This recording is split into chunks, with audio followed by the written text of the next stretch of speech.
टंडो आदम में ॾोहारियन ऐं पुलिस विच में थियल मुक़ाबले दौरान हथियारबंद जवाबदारनि जी फायरिंग में मथे में गोली लॻण सबबि 15 एहलकार अमानुल्लाह ख़ासकेली शहीद थी वियो आहे। उन हवाले सां वधीक तफ़सील ॾेई रहियो आहे शहदादपुर मां CN न्यूज़ जो रिपोर्टर राना शाहिद। जी राना, कहिड़ा तफ़सील आहिनि?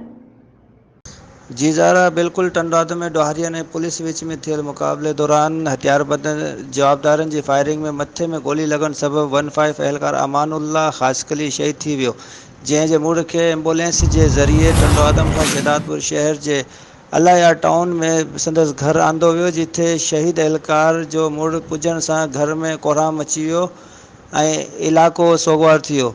शहीद पुलिस एहलकार 2016 में पुलिस में भर्ती थियो ऐं गैर शादीशुदा हो। शहीद पुलिस एहलकार जी नमाज़ जनाज़ा राति देर सां पुलिस जे सरकारी एजाज़ सां गॾु अदा कई वेंदी। जी।